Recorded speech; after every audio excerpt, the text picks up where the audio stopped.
Assalamualaikum warahmatullahi wabarakatuh. Perkenalkan, kami dari mahasiswa Universitas Islam Negeri Antasari Banjarmasin, Fakultas Ekonomi dan Bisnis Islam, jurusan Perbankan Syariah.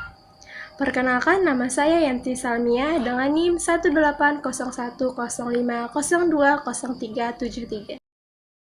Saya Fitri Anissa dengan NIM 1801050020389. Di sini kami ingin menjelaskan tentang wakaf. Yang pertama, apa sih wakaf itu? Wakaf menurut bahasa berarti menahan atau mencegah, sedangkan menurut istilah, wakaf adalah sejenis pemberian yang pelaksanaannya dilakukan dengan jalan menahan atau pemilik asal lalu menjadikan manfaatnya berlaku umum. Dapat disimpulkan bahwa wakaf adalah menahan barang yang diwakafkan agar tidak diwariskan, digunakan dalam bentuk dijual, dihibahkan, disewakan, digadaikan, dipinjamkan, dan sejenisnya. Adapun cara pemanfaatannya, yang pertama, dengan menggunakan sesuai dengan kehendak pemberi wakaf tanpa imbalan. Kedua, lembaga wakaf adalah lembaga yang berkedudukan sebagai media untuk memajukan dan mengembangkan perwakafan nasional. Yang ketiga, dalam Undang-Undang Wakaf juga ditetapkan bahwa Badan Wakaf Indonesia atau BWI bersifat independen dalam melaksanakan tugasnya. Yang terakhir, tugas BWI atau Badan Wakaf Indonesia ditetapkan dalam Undang-Undang Nomor 41 Tahun 2004. Sejarah Badan Wakaf Indonesia. Badan Wakaf Indonesia atau yang lebih dikenal dengan BWI adalah lembaga negara independen yang dibentuk berdasarkan Undang-Undang Nomor 41 Tahun 2004 tentang wakaf. Dengan tujuan, badan ini dibentuk dalam rangka mengembangkan dan memajukan perwakafan di Indonesia. BWI dibentuk bukan untuk mengambil alih aset wakaf yang selama ini dikelola oleh nazir yang sudah ada, tetapi untuk membina nazir agar aset wakaf dikelola lebih baik dan lebih produktif sehingga bisa memberikan manfaat lebih besar kepada masyarakat. Adapun sejarahnya, di Indonesia sendiri saat ini wakaf kian mendapat perhatian yang cukup serius, yaitu dengan diterbitkannya Undang-Undang Nomor 41 Tahun 2004 tentang wakaf dan PP Nomor 42 Tahun 2006 tentang pelaksanaannya. Dalam perjalanan sejarah, wakaf terus berkembang dan akan selalu berkembang bersamaan dengan laju perubahan zaman dengan berbagai inovasi-inovasi yang relevan. Perkembangan lembaga wakaf di Indonesia. Masa pemerintahan kolonial merupakan momentum kegiatan wakaf, karena pada masa itu, perkembangan organisasi keagamaan, sekolah, madrasah, pondok pesantren, masjid, semuanya merupakan swadaya dan berdiri di atas tanah wakaf. Namun, perkembangan wakaf di kemudian hari tidak mengalami perubahan berarti. Kegiatan wakaf dilakukan terbatas untuk kegiatan keagamaan. Walaupun cukup banyak kegiatan wakaf yang berdiri, akan tetapi hanya sebagian kecil lembaga wakaf atau nazir saja yang mampu mengelola harta benda wakaf secara optimal, sehingga dapat dikatakan bahwa perkembangan wakaf di Indonesia belum mampu memberikan kontribusi untuk meningkatkan kesejahteraan umat. Stagnasi perkembangan wakaf di Indonesia mulai mengalami dinamisasi ketika pada tahun 2001, beberapa praktis ekonomi Islam mulai mengusung paradigma baru ke tengah masyarakat mengenai konsep baru pengelolaan wakaf tunai untuk peningkatan kesejahteraan umat. Ternyata, konsep tersebut menarik dan mampu menerbitkan energi untuk menggerakkan kemendengan perkembangan wakaf. Kemudian, pada tahun 2002, Majelis Ulama Indonesia atau MUI menyambut konsep tersebut dengan mengeluarkan fatwa yang membolehkan wakaf uang. Fatwa MUI tersebut kemudian diperkuat oleh hadirnya Undang-Undang Nomor 41 Tahun 2004 tentang wakaf yang menyebutkan bahwa wakaf tidak hanya benda tidak bergerak, tetapi juga dapat berupa benda bergerak, seperti uang contohnya. Setelah melalui proses panjang, pada penghujung tahun 2006 terbitlah PP Nomor 42 Tahun 2006 tentang pelaksanaan Undang-Undang Wakaf. Dasar Hukum Lembaga Wakaf, yaitu Undang-Undang Republik Indonesia Nomor 41 Tahun 2004 tentang wakaf diarahkan untuk memberdayakan wakaf yang salah satu instrumen dalam membangun kehidupan sosial ekonomi umat Islam. Mendasarkan pada hasil pemahaman terhadap teks-teks Al-Quran yang berbicara mengenai sebuah amal kebajikan, di antaranya firman Allah yang artinya, "Kamu sekali-kali tidak sampai kepada kebajikan yang sempurna sebelum kamu menafkahkan sebagian harta yang kamu cintai, dan apa saja yang kamu nafkahkan, maka sesungguhnya Allah mengetahui."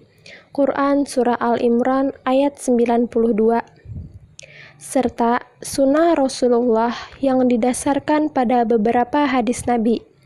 Hadis riwayat dari Abu Hurairah bahwasanya Nabi bersabda, "Apabila anak Adam, yaitu manusia, meninggal dunia, maka putuslah amalnya kecuali 3 perkara: sedekah jariyah, ilmu yang bermanfaat, dan anak saleh yang mendoakan orang tuanya." Lembaga-lembaga pengelolaan wakaf memandang penting dan menerapkan akuntabilitas dalam pengelolaan wakaf. Dalam mengedepankan prinsip akuntabilitas, mereka mendasarkan pada beberapa alasan. Yang pertama, karena nilai Islam mengajarkan pentingnya kejujuran, terutama dalam menjaga amanat umat. Secara psikologis, tertanam keyakinan bahwa kewajiban mempertanggungjawabkan amanat umat ini bukan sebatas kepada manusia di dunia saja, melainkan yang terpenting harus ditunjukkan kepada Allah.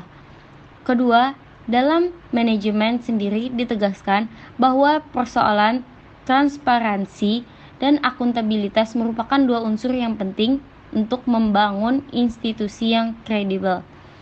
Mekanisme akuntabilitas lembaga pengelolaan wakaf, akuntabilitas model legalisme, dan akuntabilitas model komunalisme. Akuntabilitas model legalisme mengacu pada model pengungkapan berbagai informasi organisasi karena adanya regulasi yang mendorong pengungkapan laporan keuangan lembaga nirlaba lewat aturan-aturan yang berlaku. Akuntabilitas model komunalisme yang merujuk pada mekanisme pengungkapan data dan informasi yang dimiliki oleh organisasi dengan melibatkan masyarakat. Tujuan dibentuknya lembaga wakaf. Yang pertama, untuk memajukan dan mengembangkan perwakafan nasional. Yang kedua, untuk mengatur dan mengelola wakaf dengan baik. 3. Mengembangkan harta wakaf yang sudah ada di Indonesia melalui berbagai saluran investasi dan berbagai hasil sesuai dengan syarat yang ditetapkan oleh wakif. 4. Membuat jaringan, program, dan kampanye gerakan wakaf dengan tujuan mengajak masyarakat berwakaf dan melakukan penyeluhan permanfaatan wakaf untuk pembangunan masyarakat. Tugas dan fungsi nazir wakaf. Yang pertama, tugas melakukan pengadministrasian harta benda wakaf. 2. Tugas menjaga, mengelola, dan mengembangkan harta benda wakaf sesuai dengan tujuan dan fungsinya. 3. Tugas mengawas dan melindungi harta benda wakaf. 4. Tugas melaporkan pelaksanaan berbagai kegiatan dalam rangkaian menumbuhkan perkembangan harta wakaf. Dan fungsi nazir wakaf berfungsi sebagai pengelola harta benda wakaf dan mengembangkannya. Kendala dan hambatan lembaga wakaf di Indonesia. 1. Kebekuan umat Islam terhadap paham wakaf. Sebagian besar masyarakat Indonesia melaksanakan wakaf berdasarkan paham keagamaan yang dianut, seperti kebiasaan melakukan perwakafan tanah secara lisan atas dasar saling percaya kepada seseorang atau lembaga tertentu. Kebiasaan memandang wakaf sebagai amal soleh yang mempunyai nilai mulia di hadapan Tuhan tanpa melalui prosedur administratif. 2. Nazir wakaf tradisional konsumtif. Selama ini yang menjadi hambatan real dalam pengembangan wakaf di Indonesia adalah keberadaan nazir wakaf yang masih tradisional sehingga wakaf belum dikelola secara optimal. 3. Banyaknya tanah yang belum bersertifikat. Tanah wakaf yang memiliki kepastian hukum ialah mempunyai syarat-syarat administrasi yang telah diatur, khususnya memiliki sertifikat tanah. Tanah wakaf tersebut dapat dimanfaatkan sesuai dengan tujuan wakaf, seperti dengan dikembangkan. Sebaliknya, tanah wakaf yang tidak mempunyai persyaratan seperti ketentuan PP nomor 28 tahun 1997 tidak mempunyai kepastian hukum. Strategi pengumpulan pada lembaga wakaf. 1. Secara langsung, yaitu metode yang menggunakan cara-cara yang melibatkan partisipasi wakif secara langsung. 2. Tidak langsung, metode yang menggunakan cara-cara yang tidak melibatkan wakif secara langsung, seperti penyelenggaraan event melalui perantara. Pemanfaatan lembaga wakaf. A. Wakaf langsung. Wakaf yang pokok barangnya digunakan untuk mencapai tujuannya seperti masjid untuk sholat, sekolah untuk kegiatan belajar, mengajar, dan sebagainya. B. Wakaf produktif. Wakaf yang pokok barangnya digunakan untuk kegiatan produksi dan hasil diberikan sesuai dengan tujuan wakaf. Wakaf ini bisa berupa banyak hal, mulai dari berkaitan dengan pangan, properti, ternak, sehingga saham.